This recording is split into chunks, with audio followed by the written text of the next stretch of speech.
বাসায় কথা বলা খুব দরকার, ফোন দিলেন কিন্তু কেউ রিসিভ করলো না। কারণ হতে পারে বাসায় যারা আছে তাদের ফোন সাইলেন্টও থাকতে পারে, আবার বাসায় এমন কেউ থাকতে পারে যে ফোন রিসিভই করতে পারে না। তো দর্শক, আমাদের বাসায়ও এই সমস্যা ছিল, তাই আমি অনেক চিন্তা ভাবনা করে নিয়ে আসলাম Huawei GSM টেলিফোন। এটির মডেল হলো ETS 5623। তো দর্শক, আজকের ভিডিওতে আমি GSM টেলিফোনটি আনবক্সিং করব, এরপরে এটি সেট আপ করে আপনাদের দেখাবো এবং সর্বশেষ এই ডিভাইসটির ভালো খারাপ দিকগুলো নিয়ে আপনাদের সাথে আলোচনা করব।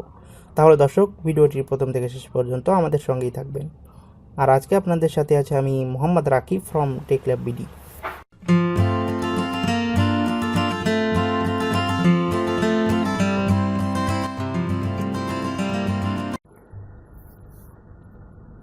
Let's unboxing Huawei ETS 5623। দর্শক, আগের মতোই আমরা বক্সটির চারপাশে একটু দেখে নেই। অন্যান্য মোবাইলের বক্স থেকে বেশ বড়সড় একটি বক্স।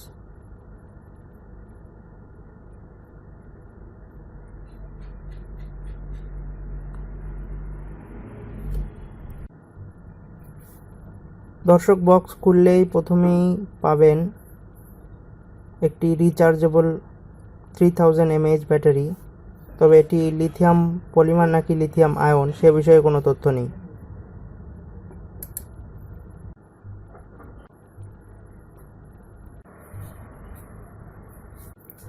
দর্শকের পরেই পাবেন একটি বেশ বড় ও ভালো মানের রিসিভার কর্ড, যার কোয়ালিটি আমার কাছে ভালোই মনে হয়েছে। তবে প্রাইস অনুযায়ী এরকমই হওয়া স্বাভাবিক।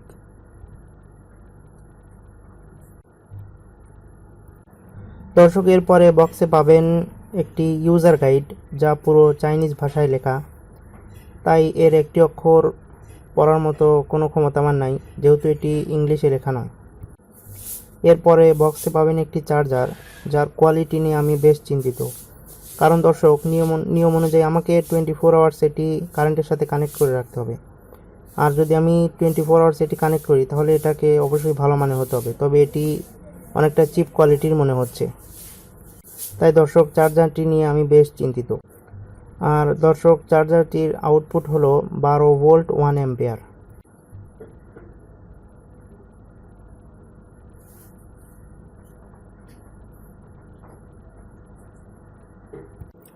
দর্শকের পরে বক্সে পাবেন একটি অ্যাভারেজ মানের অ্যান্টিনা, যা কাজে লাগবে নেটের জন্য।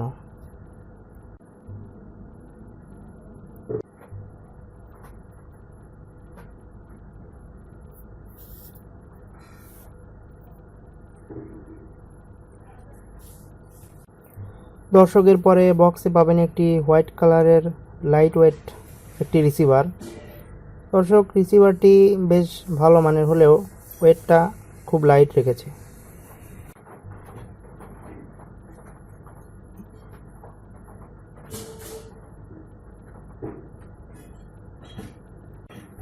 দর্শক, সর্বশেষ বক্সে পাবেন Huawei ETS টেলিফোনটি। তো দর্শক, টেলিফোনটির কোয়ালিটি আমার কাছে ভালোই মনে হচ্ছে। তো টেলিফোনটির চারপাশে একটু যদি আমরা ভালো করে খেয়াল করি, দর্শক, ডিভাইসটি যে কোনো কোম্পানির একটি সিম সাপোর্টেড, অর্থাৎ এটি সিঙ্গেল সিম ডিভাইস। ডিভাইসটির বাম সাইডে পাবেন একটি রিসিভার সকেট এবং নিচের দিকে রয়েছে একটি USB 2.0 পোর্ট এবং ডান সাইডে রয়েছে একটি চার্জিং সকেট। তো দর্শক, ডিভাইসটির এইখানে আমরা একটি সিম ও ব্যাটারি ইনস্টল করব। তো দেরি না করে চলুন আমরা ডিভাইসটির কুইক সেটআপ দেখে নিই।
দর্শক, এবার সময় হয়েছে ডিভাইসটির ভালো ও খারাপ দিকগুলো নিয়ে আলোচনা করার। প্রথমে যদি এর ভালো দিকগুলো নিয়ে বলি তাহলে হলো নাম্বার 1, এর কল কোয়ালিটি বেশ ভালো।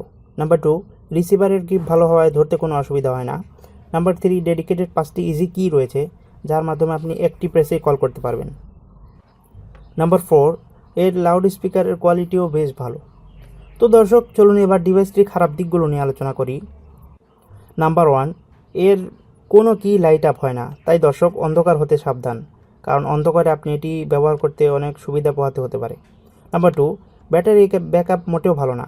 দর্শক, আমি আশা করেছিলাম 3000 mAh ব্যাটারি হওয়ায় এর থেকে ভালো ব্যাকআপ, তাই আমি এর থেকে কোনো ভালো ব্যাকআপ পাইনি। কেন এমন হলো বুঝতে পারলাম না। নাম্বার 3, ইংলিশ ল্যাঙ্গুয়েজ সাপোর্টেড হওয়ার পরেও অনেক মেসেজ এবং অ্যাকাউন্ট ব্যালেন্স চেক করা যায় না, তো এটা অনেক বড় সমস্যা। এছাড়া টেলিফোনটির ভালো তো আমার মতে 16 থেকে 1800 টাকার মধ্যে টেলিফোনটি ভালো। তো দর্শক, আপনারা যদি টেলিফোনটি নিতে চান তাহলে নিচে কমেন্ট করে জানাতে পারবেন কোথায় পাওয়া যায়, সে বিষয়ে আপনাদেরকে তথ্য দেওয়ার চেষ্টা করব। তো দর্শক, এছাড়া এটি সিঙ্গেল সিম সাপোর্টেড। আপনারা যদি নেন তাহলে আমার সাজেস্ট থাকবে ডুয়েল সিমের ডিএসএম টেলিফোন নেওয়ার জন্য। ওটা প্যানাসোনিকের, ওর দাম 2500 টাকা। তো দর্শক, আজকের ভিডিওটি এ পর্যন্তই। আপনাদের কোনো মতামত আমাদের কমেন্ট করে জানাতে ভুলবেন না। তো নেক্সট কোনো ভিডিওতে হয়তো আপনাদের সাথে আবার দেখা হবে। ততক্ষণ পর্যন্ত সবাই ভালো থাকুন, সুস্থ থাকুন, টেক ল্যাব বিডির সঙ্গেই থাকুন। খোদা হাফিজ।